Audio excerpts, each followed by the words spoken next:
Okay, we're going to go over this old test. And we're going to make sure we're only going for one part at a time here. So on this question is to calculate and interpret a z-score. It doesn't matter how many years down the road we're watching this video, this will be on the Unit 2 test, guaranteed. And especially the interpret of the interpretation of the z-score. So first of all, it says, and when we originally made this question, we made the context vague on purpose to make people have to think about it, and it worked.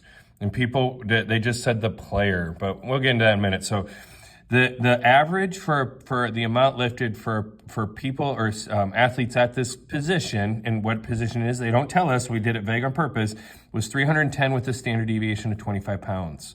All right, so some player that not one of the group that averaged 310, one of them is underneath the average at 270. It's got some above the average, some below the average. Okay, so to find the z-score, now first of all, before we even calculate it, this 270 is less than average. That number better be negative. It's really easy to switch these two numbers around. Okay, but if you think to yourself ahead of time, this needs to be negative, and you get a positive number, it's because you flip those two around. Almost for sure that's what you did. So anyway, so I get negative 1.6. And remember, this is not pounds. There are no units in z-score. So then when we interpret it, first we talk about whoever the subject of the question is and what they did. A player at this position who lifts 270 pounds, so it's a player is who we're talking about at this position. And what did they do? They lift 270 pounds. Is 1.6 standard deviations below the mean. Kind of messy. Below the mean, or underneath the mean, or less than the mean, or whatever. I said it before that this is not negotiable. This needs to be word for word. And then somebody said, what if I said less than the mean? Yeah, okay. I have to admit that would be perfectly fine. But I just want to point out, if this number is negative, in the interpretation, it's a positive value, and then you need to indicate that it's less. If on another problem we had positive 1.6, this write-up would be exactly the same, except this one would be above the mean, or higher than the mean, or something to that effect. All right, so good question right there. Test level, that is on the test, guaranteed. So make sure we're ready for that one. All right, then the next one, for this problem, it says use the table to find the percentile. So remember, percentile is the group of people that we are equal to or better than or higher than or whatever they're talking about in the problem. In this case, higher is better. So we want to know what percentage of all the athletes at this position did I, or this person that lifts 270, what's their percentile ranking? How many people did they tie or do better than? So we have to state our distribution, state, do, and then conclude. And I kind of made this one kind of both of them, but anyway, so we do normal CDF, and when we do percentile, you're always going to put in whatever the number was down to 0 or down to negative infinity, because percentile is always less. And then we get 0.0546, which would be 5.48%. But remember, percentiles always round to the nearest number and down. It has to be whole number, and you have to round down. Because we didn't do better than 6. We did do better than 5. Maybe one person better than 5%, but we did not do better than 6%. So a player who lifts 270 pounds is as strong or stronger than 5% of the players at the position. That's the interpretation. And I can't promise that will never be a test question, but the 2024 year, we're not going to put this one on the test. It might be multiple choice or something, but this is the interpretation we're going to force you to write. And again, almost word for word. And it's because it tags into more stuff that we do throughout the year. All right, the next one. Okay, this is the transformation problems. So Coach Bohannon gave, that's a coach that was here from a long time ago, that very well liked by the students, so we used him quite a bit in our problems back in the day. But Coach Bohannon gave a 50-question test. The mean number of correct was 32 and a standard deviation of 7.2. A quick way for teachers to get a percent in hack for a 50-point question is to double the score.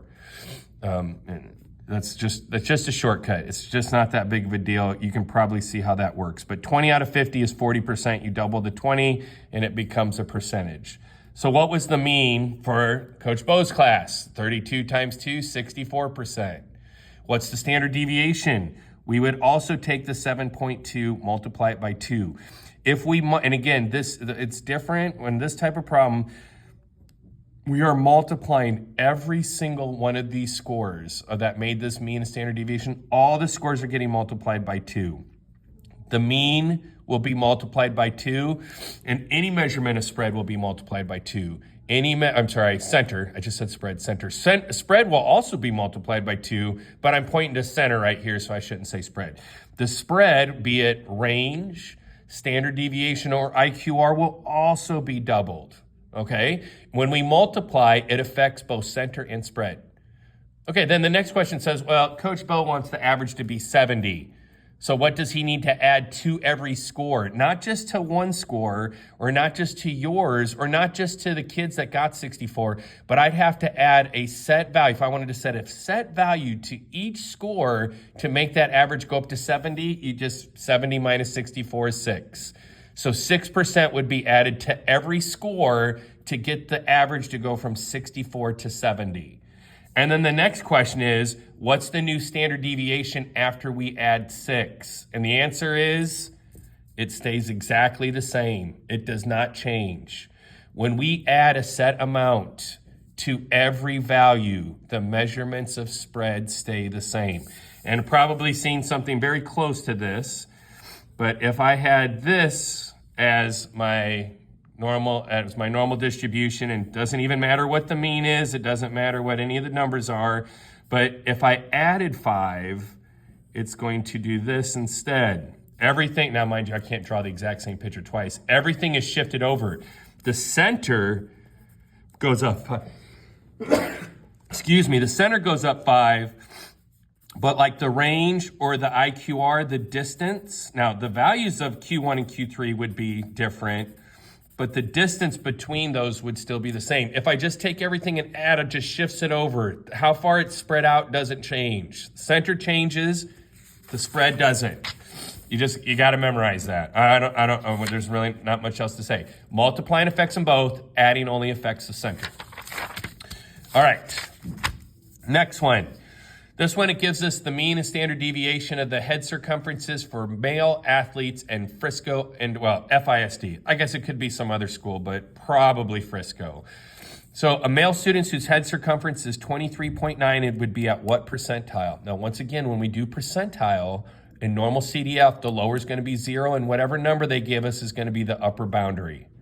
Because we always want to know the ones that are less, tied or less. So we state the distribution, do the calculations, and then answer the question in a complete sentence. So you can take the time to plug that in. And again, I'm going through this. You can always pause as we go if you need more time to write it down. But this one is pretty straightforward. I would like the chance of this always being on the test, no matter what year it is, because it uses percentile. And then it doesn't just say which ones are less than. It says at what percentile. You actually got to know what percentile is. Which, if you know what percentile is, it really doesn't make it harder. But if you don't know what it is, I would like you to miss points on your test. I would like you not to miss points, but if you don't know what you're doing, it should work out that way. All right, the next one says that the supplier of the helmets makes helmets that fit heads from 20 to 26 inches.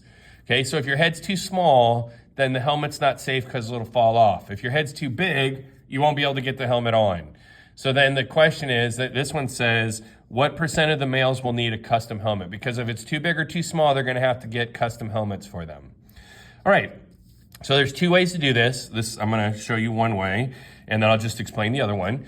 But we could find out what percentage of the student's head is too small. I still state the distribution and then do the calculations. And then the answer in the sentence is kind of a combined on this one.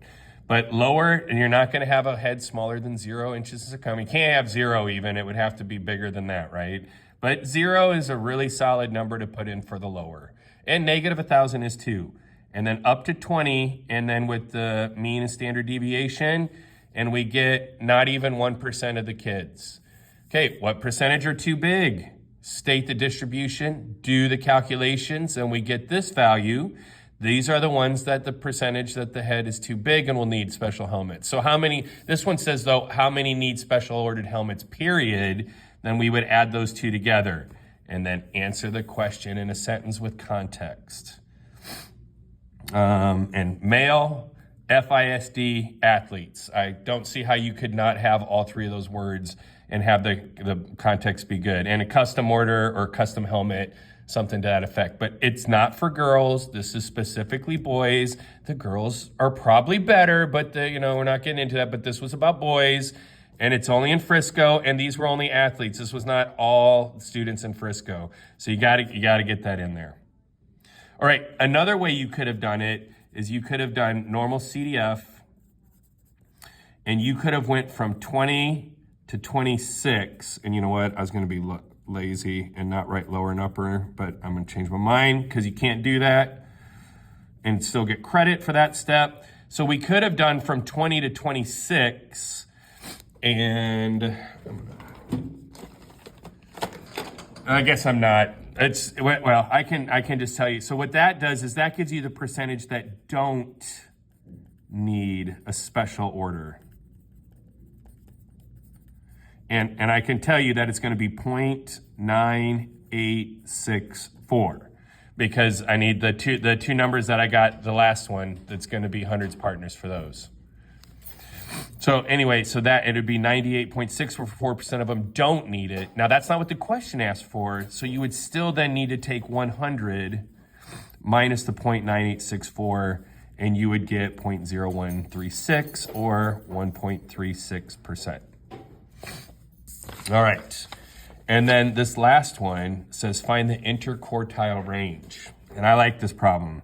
I like it a lot because it uses many steps that we've done so far in the year. So Q1 is the 25th percentile, and Q3 is the 75th percentile, and we need both of those values. So to find Q1, state the distribution. This is inverse norm, right? Because I know the percentage and I want the number that makes that percentage happen. Okay, when we have the percentage, we use inverse norm. If we want the percentage, we use normal CDF. We got to get that straight before we can go any further with this one. So I find Q1 by doing the 25th percentile with the mu and sigma. And then I find the 75th percentile, and to make sure we can tell what's happening on your work. And then I get Q3, all right? And again, these would be inches, by the way. And then IQR is Q3 minus Q1. And then we could then go further and find the outlier boundaries, but that's not what this question asks.